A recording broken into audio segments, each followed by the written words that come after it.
इस वीसी का जब ये प्रोफेसर के पूरा कंप्लीट एक्सपीरियंस न होना, उसके बावजूद वीसी बनाना, वहाँ भी दाल में कुछ काला था।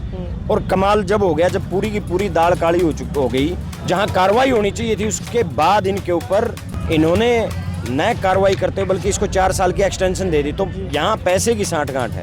जो कंबोज कम्युनिटी के लोग हैं उन्होंने वीसी के समर्थन में कांग्रेस पार्टी का बाकी तमाम राजनीतिक पार्टियों का विरोध करना शुरू कर दिया है। तो इस चीज़ को किस तरीके से देख रहे हैं आप? चंद भाड़े के लोग सबके पास हैं, इनके पास भी हैं। और कहीं ना कहीं एचयू प्रशासन जो है यही आरोप लगा रहा है, धरना नहीं अब ये राजनीति बन चुकी है, यहाँ पर राजनीति हो रही है। सिर्फ बीजेपी कह रही है राजनीति हो रही है, तो राजनीति क्यों नहीं दे रहे हो आप इन स्टूडेंट की सारी मांगे मानो और इस राजनीति को खत्म क्यों नहीं करते?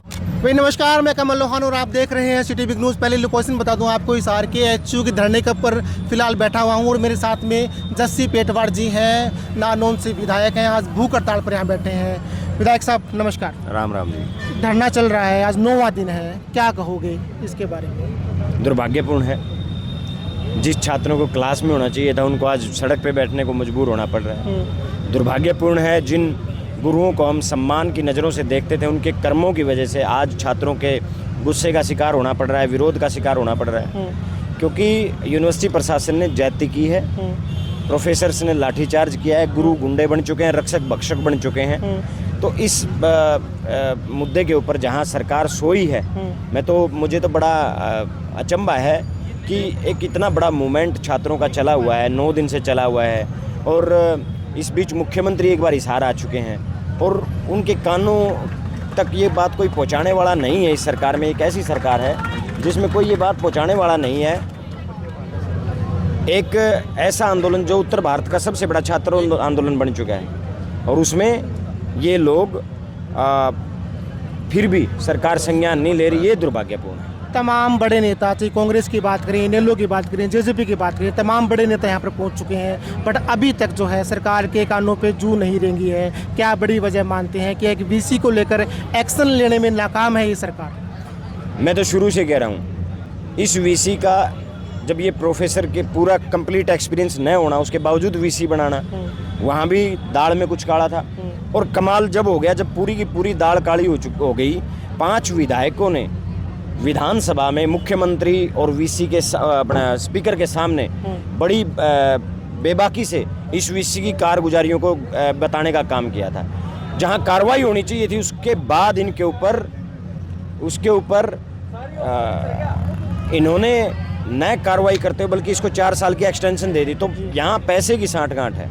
वीसी ने सरकार के किसी बड़े आदमी को पैसे दिए हैं, तब इसको विवादित आदमी को एक बार फिर से 4 साल के लिए एक्सटेंशन देना यही साबित करता है। और हम तो सिर्फ एक बात कहते हैं, मैं मुख्यमंत्री जी को कहना चाहता हूँ, इस मामले में संज्ञान ले, इन छात्रों की बात को सुने, इस वीसी का इस्तीफा लो, राधेश्याम के ऊपर अटेम्प्ट टू मर्डर की धारा दर्ज करो, सीएसओ को यहाँ से बर्खास्त करो और इन छात्रों को इस सड़क से उठा करके क्लासों में भेजने का काम करें। शांतिपूर्वक धरना चल रहा है, बट अब इसको राजनीतिक रंग दिया जा रहा है, जातीय रंग दिया जा रहा है।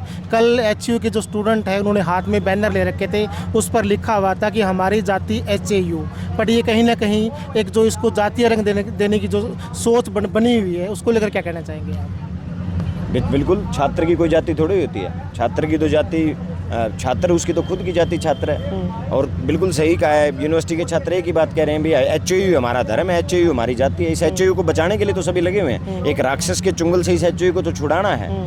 आज बहुत सारे हमारी बहनें, बहुत सारे हमारे भाई भूख हड़ताल पे बैठे हैं, ये सभी जाति के हैं। 2 लड़के बैठे हैं, ओबीसी के हैं, कोई जर्नल का बैठा है, कोई शर्मा जी बैठा है, हमारी 5 बहनों में अलग अलग जातियों की लड़कियां बैठी हैं। जब बीजेपी किसी आंदोलन को कुचल नहीं पाती, किसी आंदोलन को डिवाइड एंड रूल से तोड़ नहीं पाती, प्रशासनिक दबाव से नहीं तोड़ पाती, तो बीजेपी की ये पुरानी आदत रही है, चाहे किसान आंदोलन की बात लगा लिए या किसी भी आंदोलन की बात लगा लीजिए, ये फिर जात पात का जहर बांटने घोड़ के उस आंदोलन को तोड़ने का काम करते हैं। और यहाँ आज रावदान सिंह जी आ रहे हैं, यहाँ नरेश सेलवाल जी आए हैं, यहाँ चंद्र प्रकाश जी आए हैं, यहाँ दीपेंद्र हुड्डा जी आए हैं, यहाँ और भी बहुत सारे नेता आए हैं, कुमारी शैलजा जी आई हैं, रणदीप सुरजेवाला जी आए हैं, बहुत सारे नेता हैं, सब अलग अलग जाति के नेता आए हैं और अपना समर्थन देने आज राजस्थान से एमपी आ रहे हैं, वो भी तो किसी न किसी जात से हैं। तो ये केवल बीजेपी की एक जहर घोलने की पुरानी आदत है, किसी आंदोलन को तोड़ना है तो जात पात उसमें फैलाओ, लेकिन ना आंदोलन टूटेगा। ये छात्र आंदोलन है,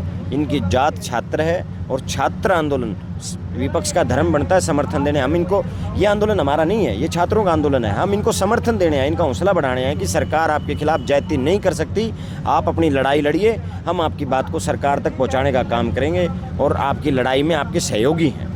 सरकार और कहीं ना कहीं एचयू प्रशासन जो है यही आरोप लगा रहा है, धरना नहीं, अब ये राजनीति बन चुकी है, यहाँ पर राजनीति हो रही है। सिर्फ जो स्टूडेंट है वो मानने के लिए तैयार थे, बट कहीं ना कहीं जो राजनीतिक लोग आए हैं बीच में, धरने के बीच में, उन्होंने मामला पूरा भड़का दिया है, वो मामले को शांत नहीं होना देने जा रहे। तो क्यों होने दे रहे हो राजनीति? इन स्टूडेंट्स की मांग मानो, राजनीति खत्म करो। बीजेपी कह रही है राजनीति हो रही है, तो राजनीति क्यों होने दे रहे हो आप इन स्टूडेंट की सारी मांगे मानो और इस राजनीति को खत्म क्यों नहीं करते? कल एक कमेटी जो है यहाँ पर विद्यार्थियों से बात करने के लिए भी यहाँ पर पहुँची थी, बात सिरे नहीं चढ़ पाई, हो हल्ला हो गया, उसके बाद में वो वापस वहाँ पर चले गए। तो किस तरीके से बैठ के ही कल जिस तरह से ब्रजेंद्र सिंह जी भी आए थे कि भाई ये तो ना एक वो हो गया है कि ईगो पे बात आ गई है, ना विद्यार्थी मान रहे ना प्रशासन मान रहा, तो एक कंपास हो गया है कि भाई ईगो है, हम अड़े रहेंगे। तो बात तो बैठकर बात करने से ही बनेगी ना, तो कोई सोल्यूशन तो आपके दिमाग में होगा कि भाई ये हो तब बात बनेगी। हाँ हुल्ला नहीं हुआ, छात्रों के सवालों का जवाब नहीं दे पाए, वो पहला सवाल किया था उसी का जवाब नहीं दिया। छात्रों के सवाल का जवाब नहीं दे पाओगे और कुछ नहीं है। शुरुआत करनी है, शुरुआत कर दो, वीसी का इस्तीफा दिलाओ, शुरुआत हो जाएगी। छात्रवृत्ति बहाल करो, शुरुआत हो जाएगी। आप जो एडमिशन में रिजर्वेशन कोटा था वो जारी रखो। आप ऐसे सीधी सी बात है, एक ही मांग है, वीसी इस्तीफा दो, छात्रों की मांगों को मानो और आप राजनीति को खत्म करो। क्यों होने दे रहे हो राजनीति? विपक्ष के लोग यहाँ आ रहे हैं, इन छात्रों को समर्थन देने आ रहे हैं। अगर तुम लोग छात्रों की मांग मान लो तो राजनीति भी खत्म, धरना भी खत्म, सब अपने अपने क्लासों में चले जाएंगे। कहीं ना कहीं जो वीसी अपने यहाँ पर कंबोज है, तो जो कंबोज कम्युनिटी के लोग हैं उन्होंने वीसी के समर्थन में कांग्रेस पार्टी का बाकी तमाम राजनीतिक पार्टियों का विरोध करना शुरू कर दिया है। तो इस चीज़ को किस तरीके से देख रहे हैं आप? चंद भाड़े के लोग सबके पास हैं, इनके पास भी हैं। चंद भाड़े के लोग इनके पास हैं, वो इसी तरीके से ये चीज़ें चलती रहती हैं जब तक एचयू का वीसी इस्तीफा नहीं देता और छात्रों की मांगे नहीं मानती, तब तक धरना खत्म नहीं होगा। चलो, धन्यवाद।